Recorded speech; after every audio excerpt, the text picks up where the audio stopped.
Bom, tudo começou, assim que ela ficou grávida, é, eles já falaram pra gente que a nossa filha ia ter síndrome de Down. Daí encaminharam a gente pra um, Um psicólogo pra um da clínica psicólogo que de tinha uma lá. clínica de aborto. E Exatamente. começaram a falar pra gente que era uma coisa bem difícil, que era uma coisa que a gente tinha que passar e que tinha novos testes que tinha que ser feito para determinar se ela estava Isso. realmente com síndrome de Down ou não. Os testes, Daí a gente desconfiou da primeira coisa que tinham falado pra gente, que era que ela ia ter síndrome de Down e quais eram as chances dela ter síndrome de Down, né? Até que, na verdade, na minha clínica que eu passei, eles falaram que era certeza que ela já tinha síndrome de Isso, Down. Ela já estava no estágio 2, uma coisa assim, de isso. síndrome de Down. Aí quando a gente foi para essa clínica de aborto, vieram falar que a gente tinha que fazer um outro teste para ter certeza. Então a Isso. gente já viu que não era certeza, que tinha síndrome de Down. E começaram a falar dos riscos que esse teste tinha, que era uma chance em 250 de dar Exatamente. errado, e o dar errado significaria perder a nenê E perder.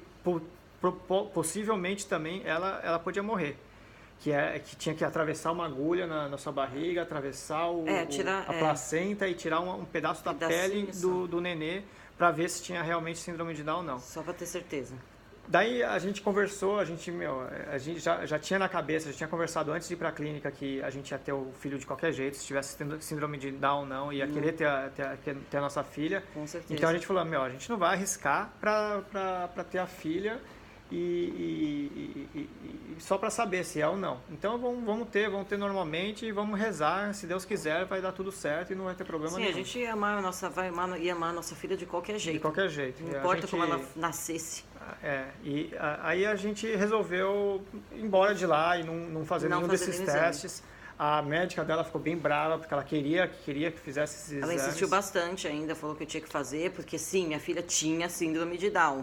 E eu falei que eu não ia fazer, porque... E a médica tinha que ter certeza absoluta para ela estar preparada na hora do parto e todas essas coisas. Aí a gente resolveu não fazer, ignorar a médica, ignorar uma médica. E como ela continuou a gravidez normal, continuou tomando as vitaminas. Não fiz mais nenhum exame de síndrome de Down, só os pré-natais os outros mesmo. exames pré-natal. Bom, quando chegou na hora do parto, a menina nasceu, nossa filha estava linda, saudável e não tinha problema nenhum, não tinha síndrome de Down, não tinha nada. E assim que ela nasceu, eles levaram ela para UTI neonatal. Não, na verdade eu descobri depois que eu saí da sala de parto, mais de 2 horas depois. Eles nem avisaram que ela ia pra UTI. Pra gente, ela estava indo pra casa com a gente. Não, ela estava perfeita, estava normal, pra gente ela ia pra casa com a gente. Exatamente. Aí, de repente, ela estava na UTI neonatal. Tudo bem. Eles falaram que ela precisava ser monitorada, porque ela nasceu um pouco pequena.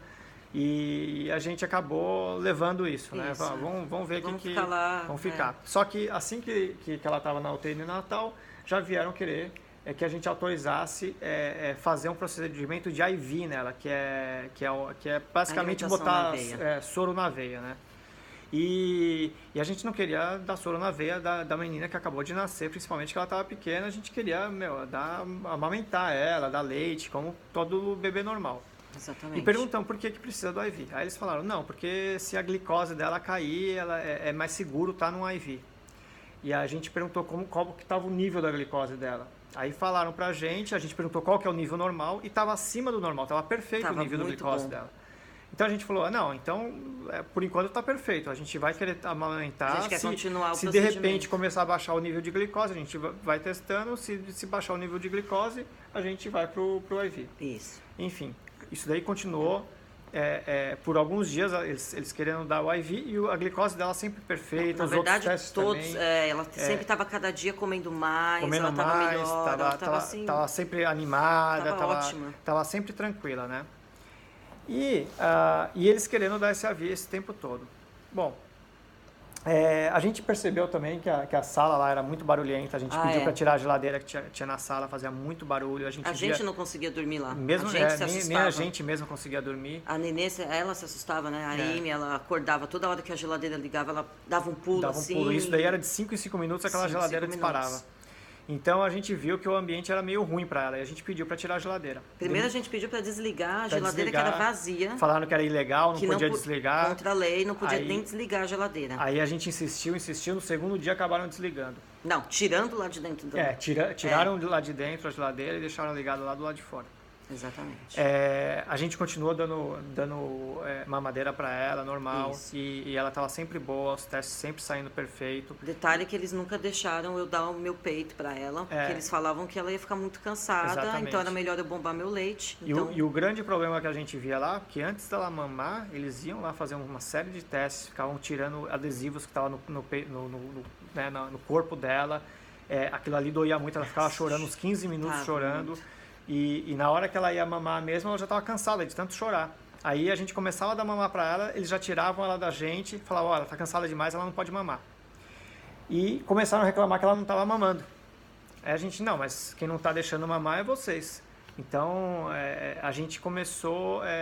A gente pediu para a gente ter mais privacidade naquele momento do mamar, para eu ou ele poder dar mamadeira. Aí foi aí que ela começou a mamar bastante, começou a ficar super bem. Mais de 20 ml ela mamava. E eles ainda voltavam e insistiam em fazer o teste de IV. E a gente começou a desconfiar, começou a analisar algumas coisas que estavam meio estranhas. Eles começaram a botar o peso na ficha dela antes do dia. Então, por exemplo, no primeiro dia de vida dela, assim quando ela nasceu, eles já tinham o peso dela para os 3 dias, para a hora que ela nasceu, para um dia depois que ela nasceu e depois 2 dias que ela nasceu. Sendo que eles nunca pesaram ela, a gente nunca tinham pesado. Viu eles pesando ela. Eles só tinham pesado na hora que ela nasceu. Até que a gente começou a pedir para ela ser pesada. Isso, aí a gente tirou foto disso daí, a gente tirou foto da e ela ficha sempre tava mais com gordinha. a data no negócio lá, tava a data do 1º de fevereiro e na ficha já estava 2 de fevereiro já o peso dela. Então a gente começou a ver essas coisas, começou a ver que o ambiente não era muito legal, que as pessoas iam lá toda hora incomodar e a gente começou a achar que eles não estavam muito assim interessados muito na saúde dela. Eles estavam mais interessados em que a gente ficasse lá e que aplicasse esse tal do soro aí. E foi aí que a gente começou a gravar as coisas, postar, tirar foto e postar na rede social.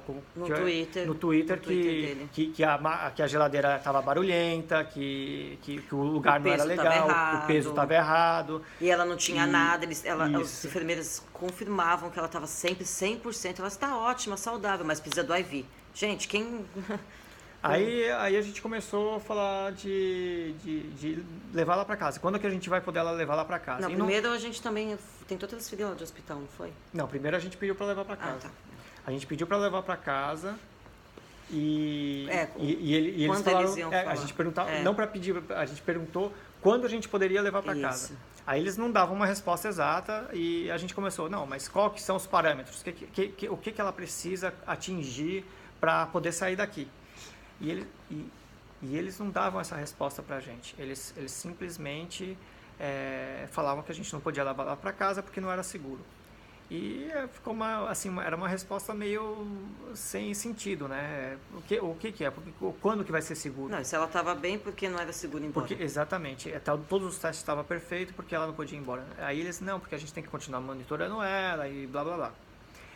E a gente achou isso daí muito estranho e começamos a acusar eles de fraude por estar querendo manter uma criança saudável dentro do hospital e começamos a postar isso daí nas redes sociais, no Twitter mais especificamente. Isso. Foi daí que eles começaram a ficar bem bravos, começaram a complicar a nossa vida mais ainda lá dentro e a gente pediu para falar com o assistente social. Aí a gente... Não, antes a gente pediu para transferi-la de hospital. Isso, a gente pediu para transferir ela de hospital antes. Aí eles falaram que era muito trabalhoso. Eles falavam, não, isso daí... Primeiro falavam... Cada hora dava uma desculpa diferente. Tá muito frio lá fora. Uma hora falava que estava frio lá fora, outra hora falava que ia dar muito trabalho, outra hora falava que não sabia se o outro hospital ia aceitar. E assim por diante. Toda hora era uma desculpa diferente, mas não podia transferir, não podia levar para casa, tinha que ficar lá. Então a gente pediu para falar com a assistente social e explicamos toda a história para a assistente social. A assistente social começou a falar, não, ela é uma PRIME, que é uma prematura, e não pode sair da UTI porque ela é prematura. Só que ela não era prematura. Então a gente começou a perceber que nem a assistente social sabia nada sobre nossa filha, né? A gente, e ela falou que já trabalhava para o hospital e já conhecia os médicos de lá e já tinha conversado com eles, mas não sabia nada da nossa filha. E a gente começou a pedir, insistir, falar, não, ou a gente leva ela para casa, ou a gente quer transferir ela de hospital para pegar uma segunda opinião, aí conversar com outros médicos, porque a gente não está muito confiando nesse lugar aqui. Foi aí que ela ignorou a gente completamente, falou, olha, se vocês não podem levar, se vocês continuarem insistindo, a gente vai colocar uma ordem de 72 horas na sua filha, e para deixar sua filha presa no hospital recebendo tratamento. Foi aí que a gente, eu desliguei simplesmente o telefone na cara dela e a gente foi dormir e falou, deixa quieto. Isso daí, vamos ficar e deixa pra lá. No dia seguinte ela chegou com essa ordem de 72 horas de manhã e falou pra gente que nossa filha ia receber o tal do IV e que era pra gente, e ela tinha essa ordem, que a gente não podia tirar ela do hospital e que era pra gente sair do hospital imediatamente, senão a gente ia ser preso por invasão de propriedade. E daí que a gente pegou e falou, é melhor sair daqui e não ser preso, que senão vai ficar pior ainda pra nossa situação. Exatamente. E a situação da nossa filha, porque ela já não vai poder, a gente não vai poder tirar ela daqui. Se a gente estiver preso vai ser pior ainda. E eles falaram que eu poderia ver ela todos esses dias, esses 3 dias, durante 1 hora por dia. Isso. Só que quando a gente voltou lá, não deixaram a gente entrar no hospital. Não deixou nem eu subir para ver minha filha, não deixaram nem a gente entrar no hospital. Nem a certidão de nascimento eles estavam deixando a gente assinar. Exatamente. Para poder pegar dela. Ou seja, até hoje ela ainda não tem a certidão de nascimento dela.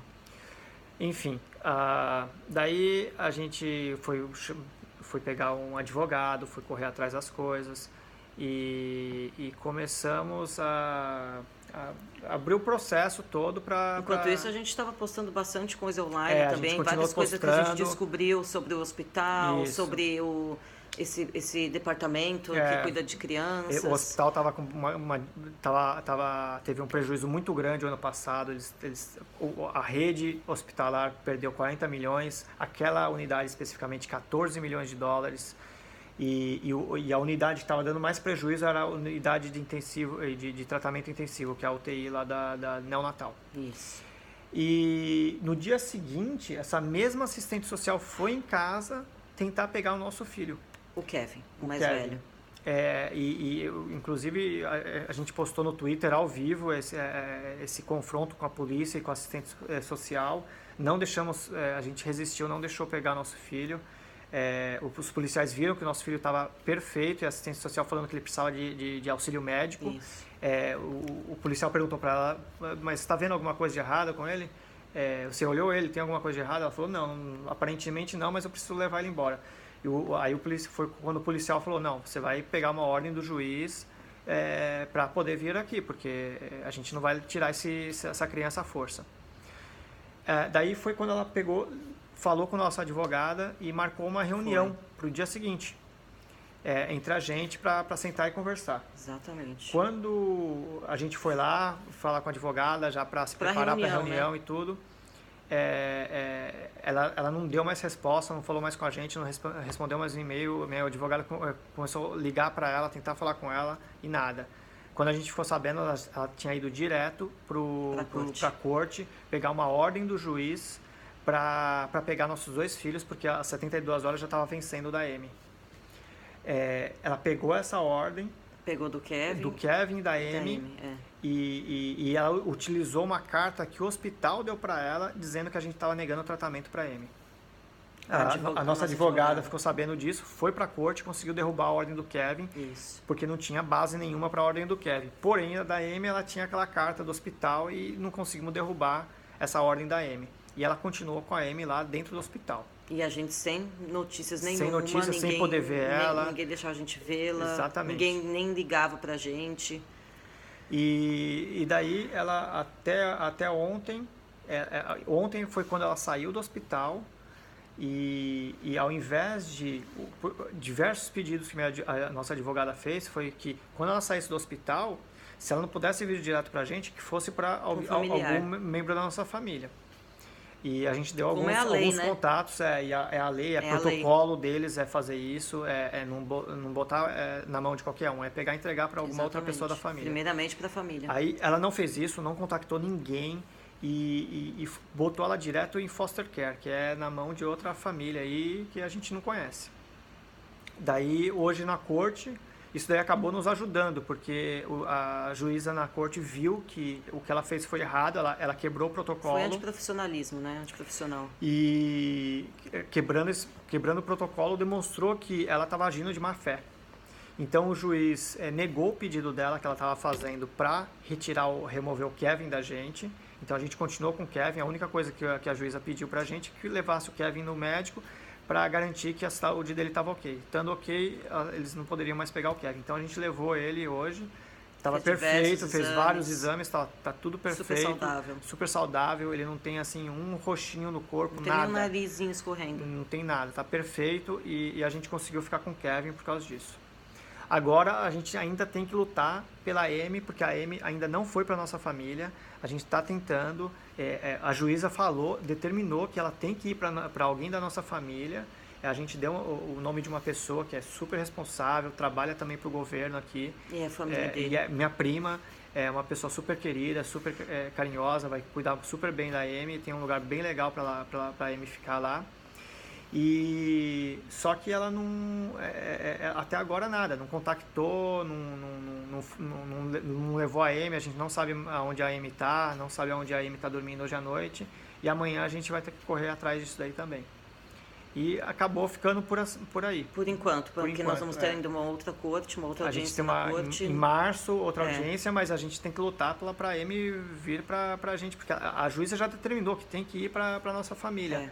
E só que até agora nada. Até agora não recebemos a Amy na nossa família, a gente não sabe onde a Amy está. Falaram que a gente ia poder ver a Amy, a gente não conseguiu ver a Amy ainda e a gente está aqui na esperança, rezando para que tudo dê certo e a gente consiga vê-la. Se Deus quiser, vai estar tudo certo. É isso aí.